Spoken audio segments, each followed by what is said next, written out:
memang tanggal Senin kemarin itu tanggal berapa ya? Tanggal 22 ya, 22,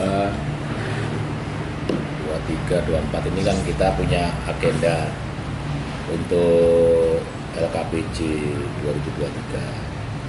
Maka kita melakukan hearing dengan mitra Komisi B. Tanggal 22 itu kita mengadakan hearing dengan direksi PLT ya, dengan Pak Andi sebagai PLT Direktur Utama, juga sebagai Kepala Dewasnya, kemudian Bu Eka dan Bu Indah, atau Pak Sulis, jajaran Adil, Tek dan Mas. Banyak hal yang memang di PDAM ini luar biasa persoalan yang tersembunyi ya. Dan itu terkait dengan spam yang dibangun di sebelah kantor PDAM dan juga dengan WTP yang sudah ditandatangani MOU-nya antara pemerintah Kota Malang dengan PJT Jasa Tirta, kemudian juga antara PDAM atau Perumda Tugu Tirta dengan PJT. Artinya kesepakatan itu sudah ditandatangani di tahun 2023. Masa transisi rezim Sutiaji Sofyan Edy.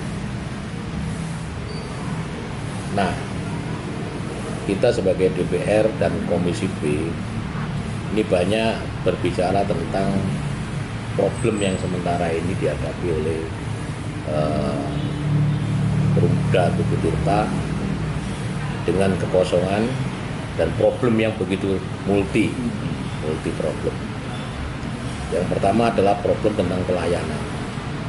Ya, sampai hari ini itu debit air tidak bisa mencukupi semaksimal mungkin. Banyak keluar tentang air mati dan sebagainya, air kecil dan sebagainya.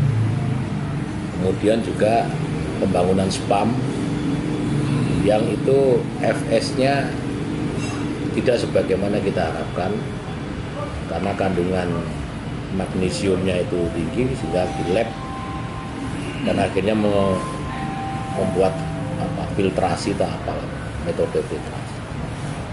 Itu pun juga tidak sebagaimana ekspektasi saat mereka mau membangun. Artinya ada proses awal yang salah. Sementara di PDAM atau Perumda Tugu Tirta sudah berakhir per 1 April kemarin. Ya, di situ ada BLT, Dirut dan sebagainya. Dengan masa transisi ini tentu sebagai mitra PDAM atau Perumda Tugu Tirta mendorong pemerintah Kota Malang melalui PJ Wali Kota pelaku PKM itu mendesak agar segera membentuk pansel sehingga ada dirut yang definitif. Tapi kemarin sudah saya baca tadi malam berita Jatim ya, itu sudah Pak Wali berancang-ancang ada 5 calon pansel dari akademisi dan unsur-unsur yang lain. Artinya ini step bahwa PJ Wali Kota atau pemerintah Kota Malang tidak mau ada kekosongan dengan BLT ini. Karena apa? Karena Perumda Tugu Tirta itu fokus pada pelayanan. Kemudian problem yang kedua adalah WTP, Water Treatment Plant. Ya, sampai akhir ini izin masih belum keluar. Ada faktor AMDAL, faktor sosial. Artinya existing yang sudah dibangun itu yang direncanakan bulan Januari itu sudah beroperasi ya, itu sampai hari ini masih belum turun izinnya sehingga dihentikan. Ini juga problem yang sangat krusial. Nah, atas dasar ini semua, maka pemerintah Kota Malang atau PJ Wali Kota selaku PKM harus sesegera mungkin untuk membentuk pansel dan nantinya akan ada produk dirut PDAM atau direksi PDAM, Perumda Tugu Tirta. Tetapi dengan muatan problem yang luar biasa, tentu tidak gegabah untuk menunjuk ataupun seorang dirut atau direksinya, sehingga perlu kriteria-kriteria khusus. Kriteria khusus itu antara lain ya leadershipnya bagus, komunikasinya bagus, ya, kemudian juga secara administrasi paham.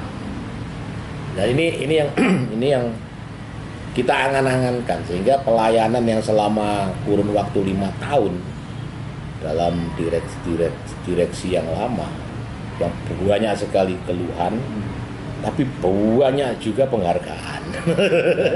Ini kan banyak keluhan, tapi banyak penghargaan.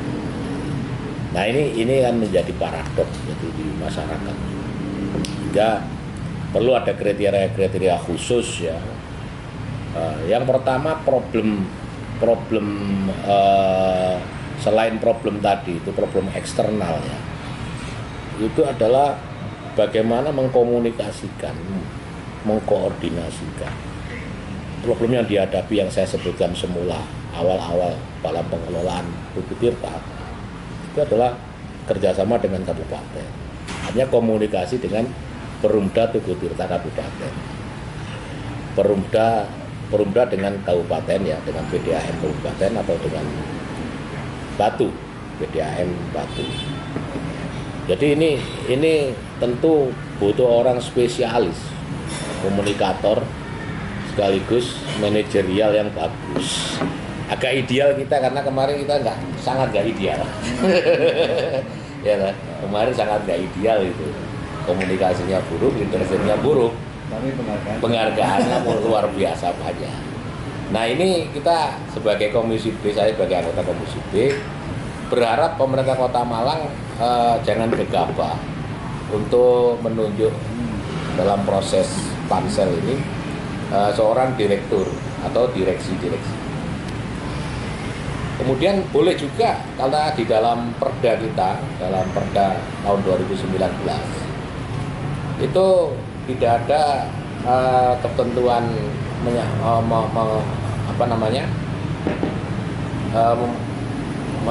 menuliskan di sana dalam perda itu tentang berapa direksi. Boleh juga kayak Surabaya itu ada direksi pelayanan, karena itu hal krusial yang kita sebutkan, boleh. Sehingga juga Dewas juga ditambah 4 misalnya, menjadi 4, dan direksinya 3 tambah dirut 4.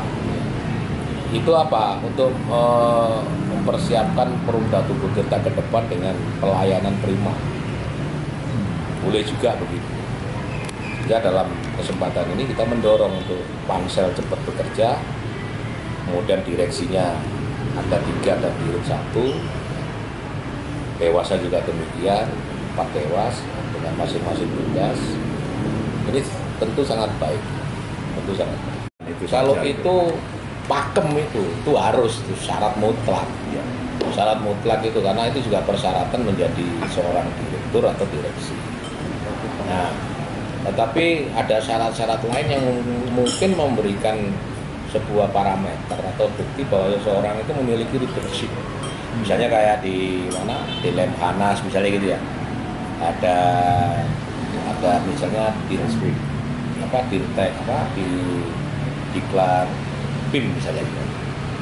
Diklat PIM level berapa, itu kan mesti ada itu. Atau ada juga dia mendapatkan sertifikat ya selevel pimpinan ya. Yang mau menjadikan parameter bahwa secara profesional lembaga itu mengeluarkan sertifikat seseorang yang memiliki kemampuan leadership. Itu juga penting sebagai instrumen kehati-hatian kita tidak menunjuk seorang dirut yang kapabel, yang punya kapabilitas memimpin sebuah perusahaan yang luar biasa ini, memutar sekitar 500 miliar itu PDAM.